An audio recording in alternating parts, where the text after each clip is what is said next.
మహబూబాబాద్లో వరద ప్రాంతాలు పరిశీలించాక సీఎం రేవంత్ రెడ్డి మీడియాతో మాట్లాడుతున్నారు. లైవ్ ద్వారా చూద్దాం.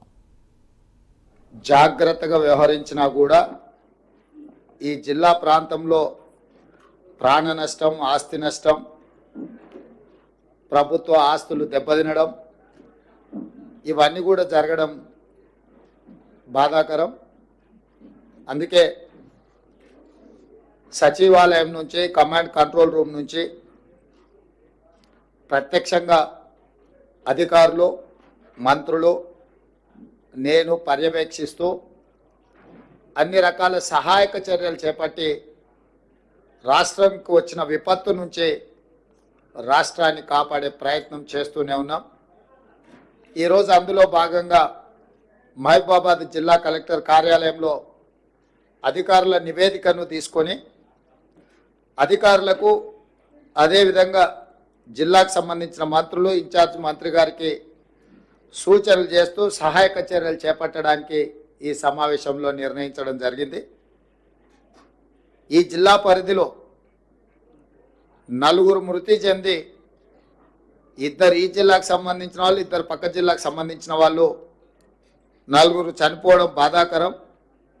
అదేవిధంగా రోడ్లు కూడా డ్యామేజ్ అయినాయి, 8 రోడ్లు, అదేవిధంగా ట్యాంకులు, అదేవిధంగా పంచాయతీరాజ్కు సంబంధించిన రోడ్లు, నేషనల్ హైవేస్కు సంబంధించిన రోడ్లు, అదేవిధంగా క్రాప్ డ్యామేజ్, దాదాపుగా పంటల నష్టం 27,639 ఎకరాలు, దాదాపుగా 30,000 ఎకరాల పంట నష్టం.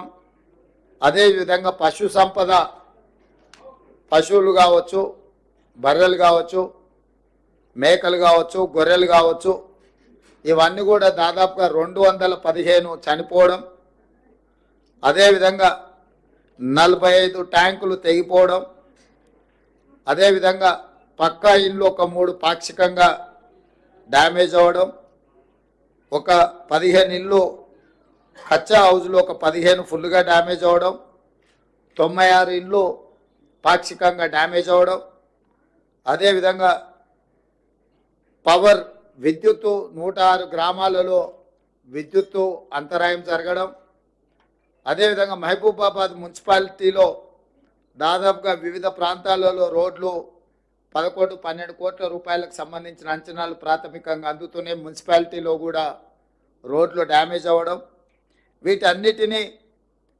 ప్రభుత్వం పర్యవేక్షిస్తూ రిలీఫ్ సెంటర్స్ని 7 ప్రారంభించి దాదాపుగా 680 మందికి భోజన వసతులు, ఇతర సహాయక చర్యలు రాష్ట్ర ప్రభుత్వం చేపట్టింది. సీతారామ తండా అర్ధరాత్రి 3 గంటలకు వచ్చిన వరద ఉధృతితోని తండలో ఉన్న వాళ్ళని అందరిని కూడా, అత్యధికంగా వర్షం వచ్చి అక్కడ కల్వర్టు రోడ్డు కొట్టుకపోయి అక్కడ కారులో 2 చనిపోయి ఆ తండా ప్రజలందరూ బిక్కుబిక్కు అంటుంటే ఎస్ఐ గారు అక్కడికి వెళ్ళి సహాయాన్ని అందించి వాళ్ళందరినీ కూడా కాపాడి ఆ తండాకు అండగా నిలబడ్డందుకు ఆ ఎస్ఐ గారిని కూడా, ఎస్ఐ గారి పేరు నగేష్ అనే ఎస్ఐ సహాయక చర్యలలో ధైర్యంగా వాళ్ళకు అండగా నిలబడ్డందుకు రాష్ట్ర ప్రభుత్వం నగేష్ ఎస్ఐని కూడా అభినందిస్తుంది. ముఖ్యంగా రెవెన్యూ సిబ్బంది, పోలీస్ సిబ్బంది నిరంతరం అహర్నిశలు పనిచేయడము, అప్రమత్తంగా ఉండడము, ప్రజలకు సహాయక చర్యలు చేపట్టడం వల్ల ఈ జిల్లాలో పరిస్థితులు అదుపులోకి వచ్చినాయి. తక్కువ ప్రాణ నష్టం, తక్కువ ఆస్తి నష్టం జరిగింది. అందుకే రెవెన్యూ, అదేవిధంగా పోలీస్ అధికారులను, సిబ్బందిని నేను అభినందిస్తున్నా. అదే సమయంలో చనిపోయిన కుటుంబాలకు, ప్రతి కుటుంబానికి, చనిపోయిన ప్రతి వ్యక్తికి 5 లక్షల రూపాయల నష్టపరిహారం ఇవ్వాలి అని ఈరోజు ప్రభుత్వం నిర్ణయం తీసుకున్నది. నేను కలెక్టర్ గారికి, ఇన్ఛార్జ్ మినిస్టర్ గారికి ఆదేశాలు ఇస్తున్నా.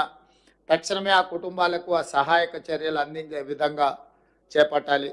అదేవిధంగా కారేపల్లికి సంబంధించిన ఒక సైంటిస్ట్ వాళ్ళ తండ్రి చనిపోవడం, ఆ కుటుంబాన్ని నేను ప్రత్యక్షంగా ఇప్పుడు పరామర్శించి వాళ్ళ ఇల్లు కూడా కట్టుకునే పరిస్థితి లేదు, ఆ కుటుంబానికి ఇందిరమ్మ ఇల్లు ఒకటి మంజూరు చేయమని కూడా అధికారులకు, అదేవిధంగా మంత్రి గారికి సూచన చేయడం జరిగింది. ఇక్కడ 3 తండాలు, మర్పెడ మండలానికి సంబంధించి 3 తండాలు ఎప్పుడు అధిక వర్షం వచ్చినా దాని ప్రభావానికి లోనవుతున్నాయి. కాబట్టి కలెక్టర్ గారికి నేను ఆదేశాలు ఇస్తున్నా, ఆ 3 తండాలను సురక్షితమైన ప్రాంతానికి తరలించి ఒక కాలనీని తయారు చేసి ఒకే దగ్గర వాళ్ళందరికీ ఇండ్ల పట్టాలు ఇవ్వడమే కాకుండా వాళ్ళందరికీ ఇందిరమ్మ ఇండ్లు ఇచ్చి ఒక మంచి కాలనీని ఒక ఆదర్శ కాలనీగా తీర్చిదిద్ది వాళ్ళకి అన్ని మౌలిక వసతులు ఏర్పాటు చేసే విధంగా ప్రతిపాదనలు తీసుకొని వచ్చి ఈ జిల్లా మంత్రులు ఇన్ఛార్జ్ మంత్రి గారి ద్వారా ప్రభుత్వం అనుమతి తీసుకొని తక్షణమే ఆ పనులను చేపట్టాల్సిందిగా నేను సూచన చేస్తున్నా. దాని మీద కూడా నివేదికలు తయారు చేసుకోవాలి. అదేవిధంగా ఈ పశు సంపద ఏదైతే చనిపోయిందో పశువులకు 50,000 రూపాయలు మనం ఇస్తున్నాం నష్టపరిహారం, గొర్రెలకు మేకలకు 5,000 రూపాయలు నష్టపరిహారం ఇస్తున్నాము. తక్షణమే ఆ నష్టపరిహారాన్ని కూడా అంచనా వేసి అగ్రికల్చర్ అండ్ రెవెన్యూ సిబ్బంది వాళ్ళు వెళ్ళి ఈ నష్టాన్ని కూడా ఏం జరిగిందో యానిమల్ హస్బెండరీ డిపార్ట్మెంట్ను కూడా ఇన్వాల్వ్ చేసి ఈ నివేదికలు తయారు చేసి వాళ్ళకి నష్టపరిహారం ఇవ్వండి. అదేవిధంగా దాదాపుగా 30,000 ఎకరాల పంట నష్టం అంటున్నారు.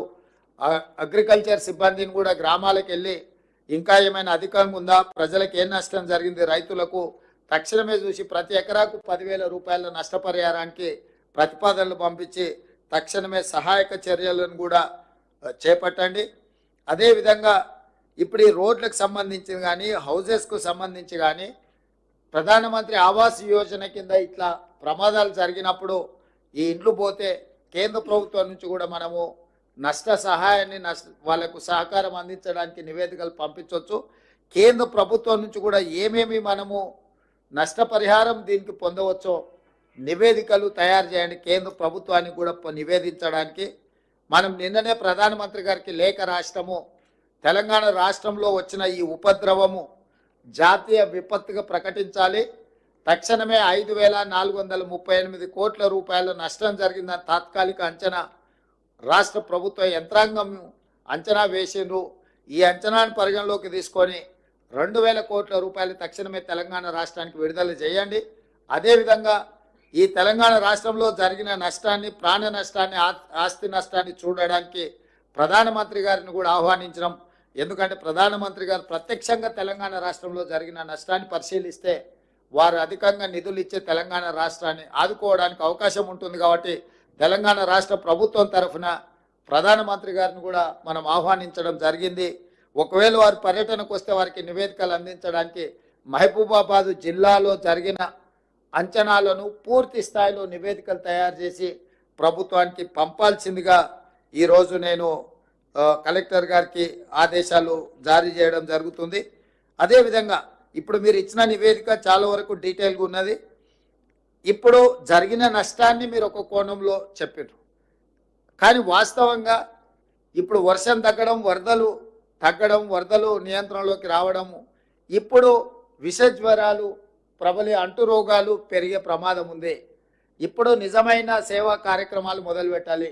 మెడికల్ అండ్ హెల్త్ డిపార్ట్మెంటుని తక్షణమే తండాలు కానీ గ్రామాలు కానీ లేకపోతే మహబూబాబాద్ మున్సిపాలిటీలో కానీ బురద ఏదైతే వచ్చిందో వరదల వల్ల తక్షణమే ఆ బురదను తొలగించడానికి అవసరమైన సహాయక చర్యలు రెవెన్యూ సిబ్బంది, ఇతర శాఖల సిబ్బంది, మున్సిపల్ శాఖ సిబ్బంది తక్షణమే సహాయక చర్యలలో పాల్గొనాలి. అదేవిధంగా ప్రజలకు ఇళ్లలో వచ్చిన బురద గడుపుకోవడానికి నీళ్లు కూడా అత్యధికంగా అందుబాటులో ఉంచే విధంగా ఒకవేళ మీకు నల్లాల ద్వారా ఇవ్వగలిగితే ఫుల్ టైం వాటర్ ఇవ్వండి. అట్లా లేకపోతే ట్యాంకర్ల ద్వారా నీటిని ఇస్తే ప్రజలు ఆ బురదంతా కడుక్కోవడానికి అవకాశం ఉంటుంది. అదేవిధంగా రోడ్ల మీద కూడా నీళ్ళ ట్యాంకర్లను నీళ్లు కొట్టడం ద్వారా ఈ బురదను మనం తొలగిస్తే అంటు రోగాలు ప్రబలడానికి తక్కువ అవకాశం ఉంటుంది. ఈ క్లీన్ చేసిన తర్వాత బ్లీచింగ్ పౌడర్ కానీ దోమలు రాకుండా దోమల నివారణ చర్యలు ఏమేమి తీసుకోవాలనో సంబంధిత శాఖ అధికారులను, medical and health and municipal శాఖకు సంబంధించిన అధికారులను కూడా అప్రమత్తం చేసి ఇతర ప్రాంతాల నుంచి ఎవరైనా అధికారులు ఉంటే కూడా అవసరమైతే అత్యవసరంగా ఇటు వాళ్ళని తెచ్చుకొని వాళ్ళని కూడా మీరు వినియోగించుకొని ఈ సహాయక చర్యలలో కూడా మీరు పాల్గొనాలి. నేను స్పష్టంగా జిల్లా ఇన్ఛార్జ్ మంత్రి గారికి సూచన చేస్తున్న, అధికారులకు ఆదేశాలు ఇస్తున్నా, ఎక్కడైతే ఈ నష్టం జరిగిందో, ఎక్కడి ప్రజలకైతే కష్టం వచ్చిందో ఇతర ప్రాంత అధికారులను మీరు తీసుకోండి. పోలీస్ సిబ్బంది కూడా నేను సూచన చేస్తున్నా, ఇతర పోలీస్ స్టేషన్లలో ఉన్న సిబ్బందిని కొంతమేరకు ఐజీ గారికి కూడా నేను ఆదేశాలు ఇస్తున్నా. మీరు అవసరమైన మేరకు పోలీసులను అంటే అత్యవసరంగా ఏమైనా అవసరమైతే వాళ్ళని డిప్లాయ్ చేసి ప్రజలకు కంప్లీట్గా అందుబాటులో ఉండి వాళ్లకు సహాయక చర్యలు చేపట్టడానికి అవసరమైన సహకారాన్ని రెవెన్యూ డిపార్ట్మెంట్తో కోఆర్డినేట్ చేసుకుంటూ లోకల్గా మీరు పర్యవేక్షించాల్సిన అవసరం ఉన్నది. దాని మీద కూడా మీరు ప్రత్యేకంగా దృష్టి పెట్టండి. ఈరోజు ప్రభుత్వము అన్ని రకాలుగా ముందస్తుగా వాతావరణ శాఖ నుంచి నివేదికలు తెప్పించుకొని ముందస్తుగా ఈ నివేదికలన్నీ తెప్పించుకొని ఎక్కడైతే అధిక వర్షపాతం కురవబోతుందో ఒక అంచనాకు వచ్చే అధికారులను అందరిని అప్రమత్తం చేసి 24 గంటలు పర్యవేక్షించడం వల్ల ఈరోజు చాలా వరకు నష్టాన్ని తగ్గించగలిగినాం. 100% మనం నివారించాలని అనుకున్న ప్రకృతి ఊహించని విధంగా చేసిన దాడితోని కొంత నష్టం జరిగింది. నష్టం జరిగిన వాళ్ళకి ఇప్పుడు సహాయాన్ని అందించే కార్యక్రమం ప్రభుత్వం చేపడుతుంది. అదేవిధంగా చాలా దగ్గరలో విద్యుత్ లైన్లు కూలిపోయినాయి. వాటిని ఎంబడే విద్యుత్ శాఖ వాళ్ళు కూడా రిస్టోర్ చేయాలి. టెంపరీ రిస్టరేషన్ ఒక భాగము, పర్మనెంట్గా ఇప్పుడే నేను అక్కడ మీరు డిస్ప్లేలో చూసిన ఒక సబ్స్టేషన్లకు మొత్తం నీళ్ళు వచ్చినాయి. 33/11 kVA సబ్స్టేషన్ అనుకుంటా. తక్షణమే విద్యుత్ శాఖ కూడా దానికి సంబంధించిన పునరుద్ధరణకు అవసరమైన పోల్స్ కానీ ట్రాన్స్ఫార్మర్లు కానీ విద్యుత్ లైన్లు వేసుకోవడానికి కానీ అవసరమైన మొత్తం సామాగ్రిని మీరు సమకూర్చుకొని తక్షణమే దాన్ని కూడా మీరు పరిష్కరించుకోవాలి. ఈరోజు ఇప్పటి వరకు మీరు పూర్తి స్థాయిలో ప్రజలకు సహాయాన్ని అందించడంలో అందుబాటులో ఉన్నారు. ఇక ముందు ఈ విష జ్వరాలు కానీ ఇక్కడ జరిగిన నష్టాన్ని కానీ నష్టానికి నష్టపరిహారం ఇవ్వడానికి సంబంధించిన నివేదికలు కూడా పక్కాగా మీరు ఏర్పాటు చేసుకోవాలి. అదేవిధంగా సీతక్క చెప్పినట్టు కలెక్టరేట్లో ఎక్కడెక్కడ ప్రమాదాలు జరుగుతున్నాయి, ప్రమాదాలు జరగడానికి అవసరమైన విధంగా ఒక బ్లూ బుక్ తయారు చేసుకోండి. మీరు ఈ బ్లూ బుక్లో గతంలో జరిగిన ప్రమాదాలు, ఆ ప్రమాదాలకు మీరు చేపట్టిన సహాయక చర్యలు, భవిష్యత్తులో ఏమైనా జరగబోతుందా అనే దాని మీద కూడా కలెక్టరేట్లో ఒక నివేదిక పర్మనెంట్గా పెడితే రాబోయే బదిలీ మీద కొత్తగా వచ్చే అధికారులకు ఎప్పటికీ ఆ నివేదిక అందుబాటులో ఉంటుంది. ఎప్పుడైనా ఇట్లాంటి వాతావరణం ఉందంటే ఆ బుక్ రెఫరెన్స్ కింద పనికొస్తుంది. కాబట్టి మీరు దాన్ని కూడా ఒక నివేదిక మీ దగ్గర పక్కాగా తయారు చేసుకోవడానికి కూడా మీరు అన్ని ఏర్పాట్లు చేసుకోండి. దాంతో ఏమైందంటే ఎంబడెంబడే మనము ఎలాంటి సహాయక చర్యలు చేపట్టాలనో కూడా తర్వాత వచ్చే అధికారులు కానీ తర్వాత వచ్చే ప్రమాదాలు కానీ ఉంటాయి. చివరగా ఈ మహబూబాబాద్లో చాలా చెరువులు ఆక్రమించుకున్నారని స్థానిక ఎమ్మెల్యే గారు చెప్పారు.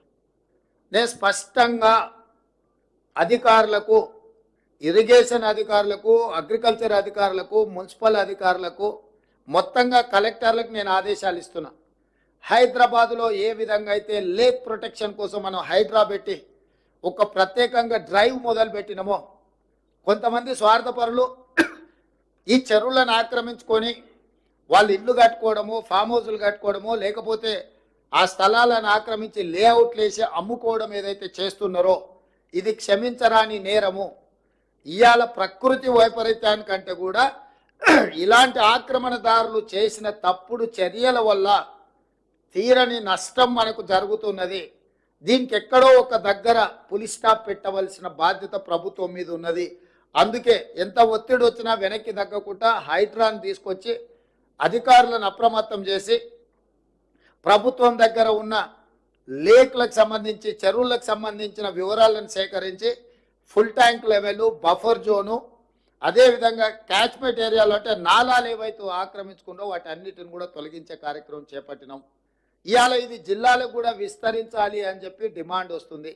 నేను అనేది ఏంటంటే హైదరాబాద్ పరిమితిలో ఒక ఏర్పాటు చేసిన యంత్రాంగము, జిల్లాలలో కూడా మీరు ఇట్లాంటిది ఒక సిస్టమ్ని ఎవాల్యుయేట్ చేసుకోండి. ఎవరున్నా తొలగించాల్సిందే. ప్రకృతి మీద మనం దాడి చేస్తే ప్రకృతి మన మీద దాడి చేస్తుంది. ఈ గుణపాఠం జరిగిన సంఘటనల నుంచి మనం నేర్చుకోవాలి. మనిషి అనే వాడికి ఆలోచన చేసే శక్తి ఉంది కాబట్టి ప్రకృతిని మనం చెరబట్టాలని చూస్తే ఆ ప్రకృతి ప్రకోపిస్తే ఏం జరుగుతో మనం కళ్ళతో చూస్తున్నాము. అది ఉత్తరాఖండ్ కావచ్చు, లేకపోతే తెలంగాణ కావచ్చు, విజయవాడ కావచ్చు, లేకపోతే హైదరాబాద్ కావచ్చు, ఎక్కడైనా ప్రకృతి మీద మనం దాడి చేస్తే అది తప్పకుండా దాని యొక్క దుష్ఫలితాలు మనం చవి చూడవలసిన పరిస్థితి ఉంది. అందుకే నేను స్పష్టంగా అధికారులకు ఆదేశాలు ఇస్తున్నా.